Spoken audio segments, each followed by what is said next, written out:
Hi students, हम लोग basic geometrical ideas chapter start कर चुके हैं। ठीक है, आज होप कि इसका लास्ट क्लास हो। हम लोग सारे कॉन्सेप्ट को सीखते चलेंगे। ठीक है, और इसमें देखेंगे कि फर्दर हम लोग जैसे कि इसमें से ये सारे पॉइंट्स हम लोगों ने ऑलमोस्ट सारे पॉइंट्स सीख चुके हैं। ठीक है, कुछ ही बचा नहीं। मैं डायरेक्ट आपको उस स्लाइड पर लेके चलता हूँ जहाँ से हम लोग को आज स्टार्ट करना है। एक छोटा सा रिकैप जरा सा मुझे समझा दीजिएगा कि what is parallel lines. Parallel lines क्या होता है? ठीक है, आप मुझे पैरेलल लाइंस समझाइए। देखिए, व्हाट इज पैरेलल लाइंस। सबसे इम्पोर्टेंट, कोई भी दो लाइन है, लाइन हम लोग जानते हैं कि कहीं से शुरुआत होकर कहीं तक जा सकता है। ठीक है, और इसके बीच में ये जो गैप है ये हमेशा क्या रहेगा? बराबर रहेगा। ठीक है, तो मान लीजिए कि एक लाइन है ए और बी। ठीक है, और अगर इस लाइन को मैंने L1 और L2 लिख दिया है, और या तो ये लाइन C और D है। ठीक है, कोई पॉइंट है जो दोनों तरफ से बढ़ता चला जा रहा है। ठीक है, और इस पूरे लाइन का मैंने नाम क्या कर दिया है? L1 और L2। तो L1 क्या हो गया? L2 से पैरेलल है। ठीक है, पैरेलल को हम लोग किस तरीके से डिनोट करते हैं? दो बड़े बड़े बार से। ठीक है, चलिए, एंगल्स से हम लोगों ने सीख लिया था कि एंगल्स क्या है, एंगल्स कैसे बनते हैं। ठीक है, किसी भी एंगल को लिखने का क्या तरीका है। फिर एंगल से अगर मुझे COD मान लीजिए कि दे दिया गया, दो एंगल है, मान लीजिए कोई एंगल है, दो रेज से मिलकर बना हुआ है। ठीक है, तो इसके बीच के एंगल है, तो इसको हम लोग किस तरीके से प्रेजेंट करेंगे? Angle COD। ठीक है, इस तरीके से इसका रिप्रेजेंटेशन है। अब आ जाइए, क्वेश्चन सॉल्व करते हैं। इससे बहुत मजा आने वाला है। एक्सरसाइज हमारा 4.3, name the angles in the given figure. जरा गौर से देखे तो क्या ये कोई जो भी कर्व है हमारा देखा देखा सा लगता है? नहीं, हम लोगों ने इस तरीके की इमेज आज तक नहीं देखा है। न ट्रायंगल है न रेक्टेंगल है। तो हम लोग इसका नामकरण करते हैं। देखिए, सबसे पहले हमारा एक एंगल है। एक तो जितने पॉइंट्स है वो सारे एंगल्स होते हैं, हम लोगों ने वर्टिसेस में पहले ही समझ लिया है। ठीक है, तो देखिए, सबसे पहले एंगल्स का मतलब क्या है? एंगल का मतलब हमेशा तीन पॉइंट, जैसे C, D और A। ठीक है, बीच में क्या हो गया? हमारा एंगल, और ये क्या हो गया? इसके दो साइड्स हो गए। ठीक है, तो आ जाइए, इसका नाम लिख लिया, पहले मैंने लिख दिया CDA। उसी तरीके से एंगल DAB। ठीक है, और आ जाइए, B को अगर हम लोग एंगल मान लें, B के इस पार्ट को A एंगल है, तो एंगल क्या हो जाएगा? AB और C। ठीक है, और लास्ट एंगल क्या निकल के आ जाएगा हमारा? एंगल BC और D। तो ये आपके क्या निकल के आ गए? चार एंगल्स इसके। ठीक है, कोई प्रॉब्लम? मैंने एक कैसे लिखा, या कोई और डायग्राम होता तो हम लोग इसको किस तरीके से लिख सकते थे। मैं आपको इस तरीके से समझा रहा हूँ कि आप कोई भी, आपको मैंने एक एंगल इस तरीके से दे दिया, मान लो कि ये आपका डायग्राम है। ठीक है, अब आपसे कोई पॉइंट दे दे ABCDEF। ठीक है, अब आपसे पूछ दे कि इन सारे जो साइड्स है और जो भी ये एंगल क्रिएट कर रहे हैं उनका एंगल का नाम दे दीजिए। बस, अब कुछ नहीं करना है। ये जितने एंगल्स हैं उन सब का नाम, जैसे देख लीजिए, एंगल A कैसे हो जाएगा? BACF।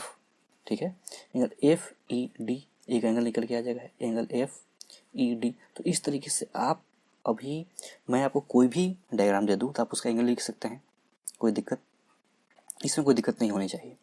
ठीक है, होप कि ये कॉन्सेप्ट आपका क्लियर हो, और इसमें कोई डाउट अगर फिर भी रह जाता है तो आप धीरे धीरे पहले देखिए जो नोन एंगल्स है, जैसे ट्रायंगल है, तो इससे आप सीखना शुरू करेंगे।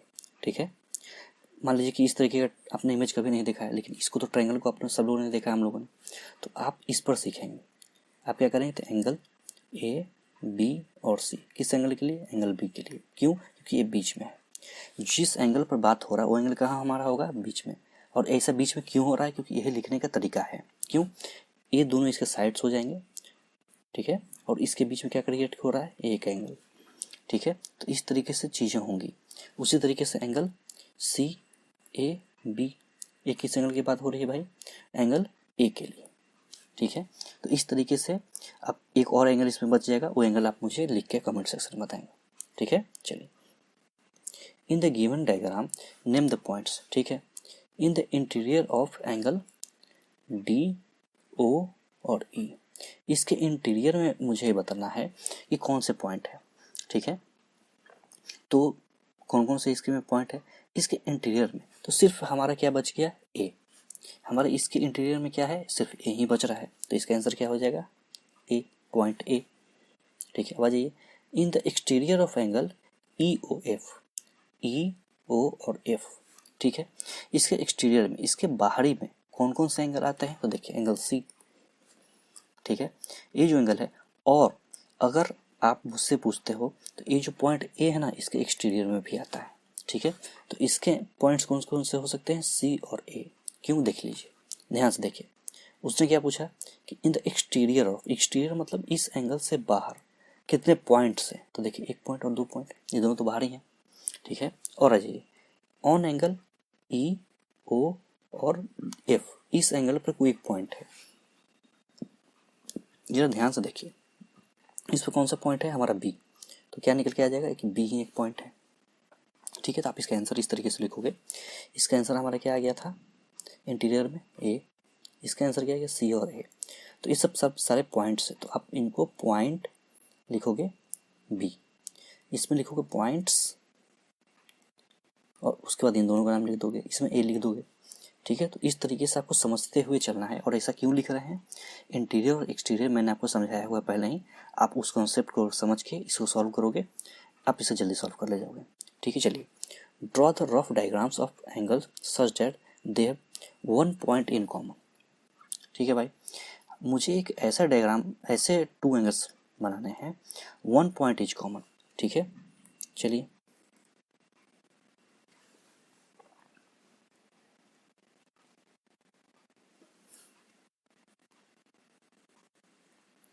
ये सी हो गया, बी, ए और डी। देखिए, इन दोनों एंगल्स में हमारा कौन सा कॉमन पॉइंट निकल गया, सी, ठीक है। तो इस तरीके से क्या हो गया, हमारा ये एंगल्स हो गया, ठीक है। अब आ जाइए, टू पॉइंट्स इन कॉमन, इसमें दो पॉइंट कॉमन होना चाहिए, ठीक है। तो दो एंगल बनाया जाए इस तरीके से, मान लीजिए पॉइंट सी है, इस पर एक पॉइंट बी दे दीजिए, ठीक है, और ए दे दीजिए, यहाँ सी दे दीजिए, ठीक है, यहाँ डी और यहाँ ई। तो इन दोनों में क्या पॉइंट हो जाएंगे, ए और बी कॉमन हो जाएंगे।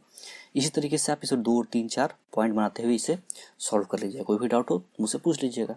वन रे इन कॉमन, देखिए इसमें क्या किया जाए कि इस तरीके से कोई भी डायग्राम बना लीजिए, लिखिए ओ ए बी सी, ठीक है, और यहाँ पर एक पॉइंट दे दीजिए सी, या डी दे दीजिए या ई दे दीजिए, ठीक है। तो क्या हो जाएगा कि ये जो रे है इसके बीच में क्या हो जाएगा, कॉमन हो जाएगा, ठीक है। चलिए, अब इस चैप्टर को समराइज कर लिया जाए। क्यों, क्योंकि हम लोगों ने इस चैप्टर में क्या सीखा ये हम लोग को आज पता चल जाएगा। देखिए, a point determines a location, it usually denotes a capital letter. जैसे देख लीजिए, किसी भी मुझे पॉइंट को दिखलाना है तो एक छोटा सा पॉइंट दे दूंगा, क्योंकि आपको दिखलाना है, मैंने बड़ा बना दिया। और ए, कोई भी पॉइंट लिख लिया, मैंने लिख दिया मान लो टी, ठीक है। तो इस तरीके से मुझे कैपिटल लेटर्स, हमेशा कैपिटल लेटर्स का आप इस्तेमाल करोगे लेटर को रिप्रेजेंट करने के लिए, ठीक है। A line segment correspond to the shortest distance between two point, the line segment joining point A and B denoted as A B, ठीक है, जिस पे 12 हो जाएगा। तो आप लोगों ने इसमें क्या देखा कि line segment correspond to the shortest distance. जैसे मान लीजिए कि कोई ए से डी तक एक लाइन है और एक हो डायरेक्ट, तो जो डायरेक्ट है ना यही लाइन सेगमेंट है, शॉर्टेस्ट डिस्टेंस, ठीक है, कोई घुमा फिरा के नहीं, सीधा सीधा, ठीक है। ए से आपको डी तक जाना है तो सीधा सीधा एक लाइन सेगमेंट बनेगा, ठीक है। A line is obtained when a line segment like A and B is extended to a both side indefinitely. It is denoted by A or B sometime, or by a single small letter like I or J or K or L। जिसे देखिए, कोई एक point A और B, मैंने क्या बोला कि कोई अगर लाइन सेगमेंट है तो उसके बीच क्या होगा, डिस्टेंस फिक्स होगा। लेकिन मैंने इसे थोड़ा और आगे बढ़ा दिया, इसे और आगे बढ़ा दिया, ठीक है। तो ये क्या बन गया, आपका लाइन बन गया, ठीक है। और जब लाइन बन गया है, इस लाइन का हम नाम क्या दे सकते हैं, L1 L2, इस तरीके से इस लाइन का हम लोग नामकरण कर सकते हैं, ठीक है। अब आ जाइए, two distinct line meeting at a point is called intersecting line. ये हम लोगों ने पहले ही सीखा था कि दो, मान लीजिए कि लाइन है इस तरीके से, एक बड़ा एक छोटे, ठीक है। इसके बीच में कोई एंगल बन रहा है, तो चलिए एंगल छोड़िए, मान लीजिए एक लाइन ए और बी है, सी और डी है, ठीक है। इस लाइन को हम लोग मान लीजिए कि L1 लिख दिया, इसको L2 लिख दिया, तो ये जिस पॉइंट पर कट रहे हैं, मान लीजिए पॉइंट P पे, ठीक है, उसके हम लोग इस लाइन को क्या कहेंगे, इंटरसेक्टिंग लाइन। आपस में एक लाइनें कट रही हैं। देखिए, two line in a plane are said to be parallel if they do not meet. मैंने आपको रेल के पहिए बताए, पटरियाँ बताई, ठीक है, कि जब भी आप देखोगे इस तरीके से कभी आपस में नहीं मिलेंगे, और इसके बीच का जो डिस्टेंस है हमेशा सेम रहेगा। आपके बीच की स्केल, आपने स्केल देखा है, आपके पास स्केल है, देखते हो, उसके बीच का डिस्टेंस हमेशा क्या रहता है, बराबर रहता है, दोनों छोर का, ठीक है। उसे क्या कहते हैं हम लोग, पैरेलल लाइंस। किसे कहते हैं, पैरेलल। आपसे डायरेक्ट एग्जाम में पूछ सकता है, ठीक है। A ray is a portion of line starting at a point and going to indefinitely और इनलेसली। जैसे कि आप एक टॉर्च जलाते हो, मोबाइल का फ्लैश जलाते हो, उसका लाइट कहाँ तक जाएगा पता नहीं, इसे ही हम लोग क्या कहते हैं, रे। सबसे बेस्ट एग्जाम्पल, ठीक है। आपने बचपन में लेजर लाइट देखा होगा, या आपके मोबाइल का फ्लैश है, ठीक है, जो अब आप उसे जब जलाते हो, एक बल्ब है, मान लीजिए उससे लाइट निकल रही है, ठीक है, या सन है उसमें से लाइट निकल रही, तो कहाँ तक ये लाइट जाएगी आपको पता नहीं, ठीक है। तो अब आपने क्या देखा कि स्टार्टिंग पॉइंट तो है, लेकिन एंडिंग पॉइंट मुझे पता नहीं, कहाँ जाके ख़त्म होगा मुझे पता नहीं। इसी तरीके के लाइट को या जो लाइन को क्या कहते हैं, रे कहते हैं। अच्छा, मुझे समझाइए कि हम लोग इस सब चीज़ें पढ़ क्यों रहे हैं। लग रहा होगा कि लाइन सेगमेंट है ऑलरेडी, जब लाइन है ऑलरेडी, एंगल्स है, इंटरसेक्टिंग पॉइंट, तो फिर रे क्यों पढ़ रहे हैं, या पैरेलल लाइन क्यों पढ़ रहे हैं, और हम लोग ये सब पढ़ क्यों रहे हैं। जैसे देख लीजिए, अभी आप जूनियर क्लास में हो, धीरे धीरे सीनियर या उसके ज़्यादा क्लासेस में चले जाओगे, या लाइफ में चले जाओगे, ठीक है। तो जैसे कोई ट्रक या कार का लाइट है, इस तरीके से कोई कार है मान लो, ठीक है, उसमें लाइट लगी हुई है। अब आपने पढ़ाई की, आपको पता नहीं, मान लो कि आपको ऐसा जॉब लगा कि आप गाड़ियों का डिजाइन कर रहे हो, आप नए नए गाड़ियाँ निकाल रहे हो, ठीक है। अब आपसे पूछ दिया गया कि मुझे यहाँ कितने पावर का बल्ब लगाया जाए कि मुझे 1 किलोमीटर तक दिखाई दे। आपको पता ही नहीं है कि बल्ब किस तरीके से काम करता है, या लाइट का काम क्या है। लाइट इस तरीके की रोशनी है जो एक बार यहाँ जले और बहुत दूर तक उसकी रोशनी जाती है। तो इस लाइट के रोशनी को हम लोग क्या कहते हैं, रे, लाइट रेज कहेंगे। आपको पता ही नहीं रहेगा रेज क्या होता है। तो इसीलिए हमें रेज समझना है, पैरेलल समझना है, ठीक है, इंटरसेक्टिंग पॉइंट समझना है। ये सब जो छोटी छोटी चीज़ें हैं आपको भविष्य में फर्दर आपके हायर क्लासेस में ये सब काम आएंगे, आपके डेली लाइफ में काम आएगा, ठीक है। इसलिए इन सब चीज़ों को पढ़ना बहुत ज़रूरी है। नहीं तो कोई बच्चा है बोल देगा कि नहीं भाई मुझे लाइन सेगमेंट नहीं समझना है, या लाइन और लाइन सेगमेंट में क्या डिफरेंस है मुझे नहीं समझना। इसका क्या फ़ायदा है आम जिंदगी में।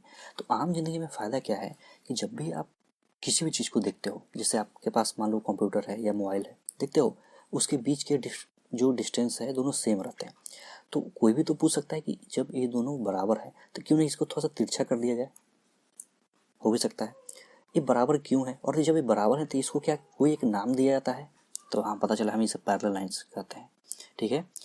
तो ये सब चीज़ें जानने और जानकारी से आपका फर्दर लाइफ क्या होता है, ईजी होता है, ठीक है। इससे ज़्यादा कुछ आप कुछ नहीं कर रहे हो, लेकिन हाँ, सारे चीज़ों का बेस ही यही है। और आपको पता ही नहीं कि रे क्या होता है। अब टीचर आया या कोई बच्चा या आपस में कोई बात कर रहा है कि एक रे है, फलां जगह से एक लाइट निकल के कहीं जा रही है, आप सीधे बोलो कि अच्छा उसे तो रे कहते हैं।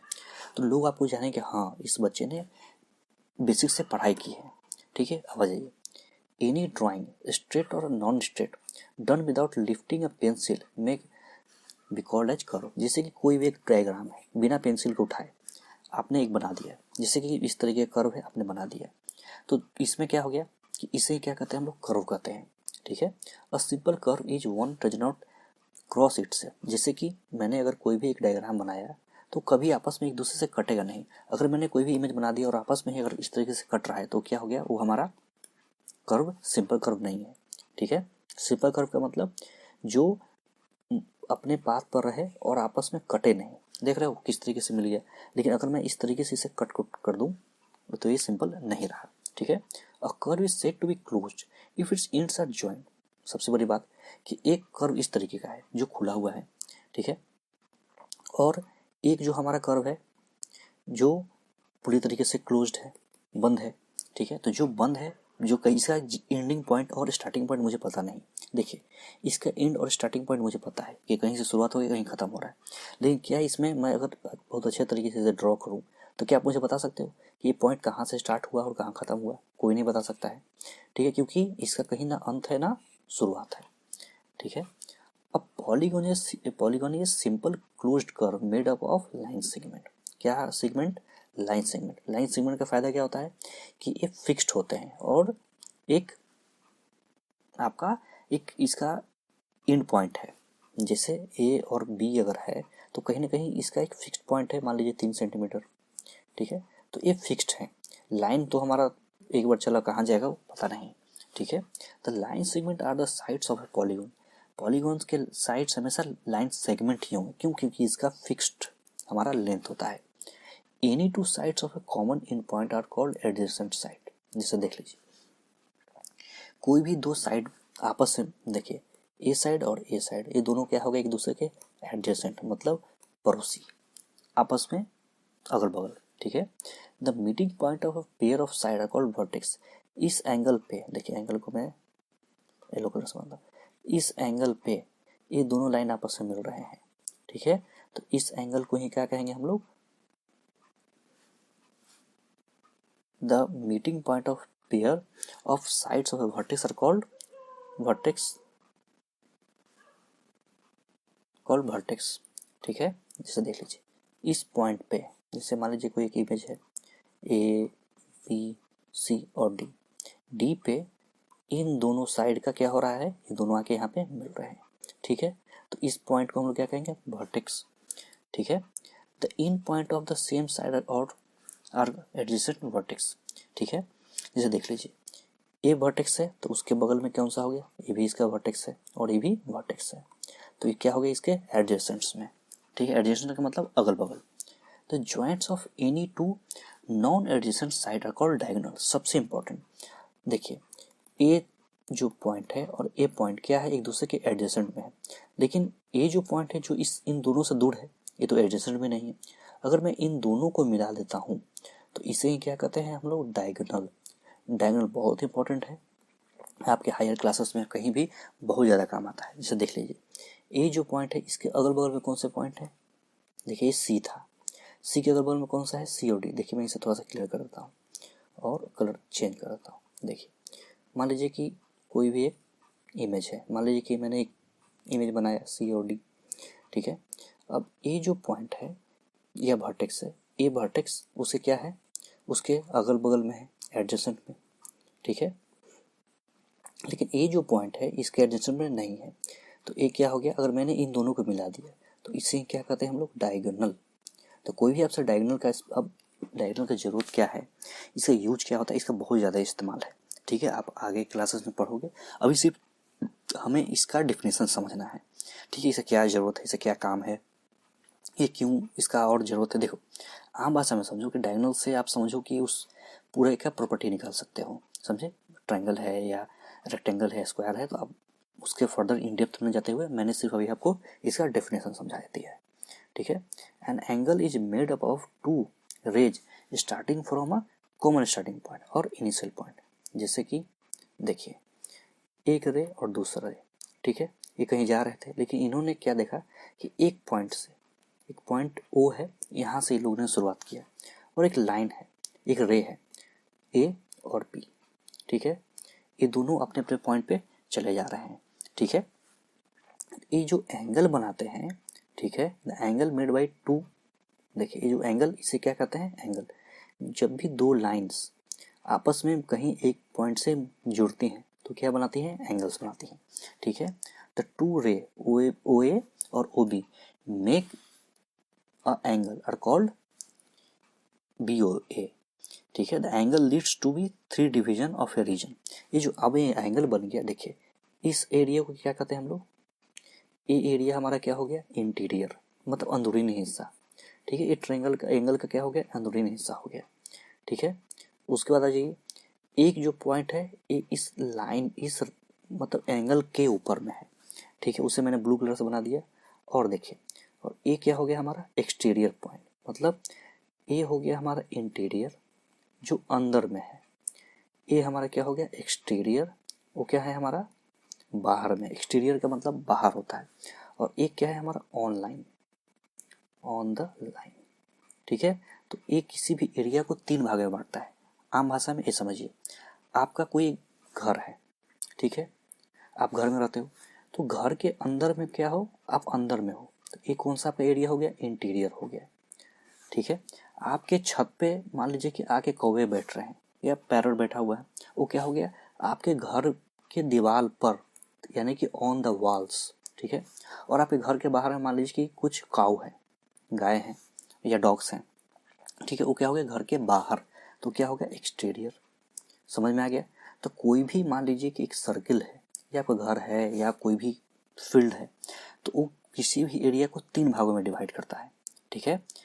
उसके अंदर में जिसे हम लोग कहते हैं इंटीरियर, उस दीवार के ऊपर में उसे हम लोग कहते हैं ऑन द वॉल, ठीक है, या ऑन द लाइन। और फिर दीवार के बाहर मान लीजिए कि रोड पे, ठीक है।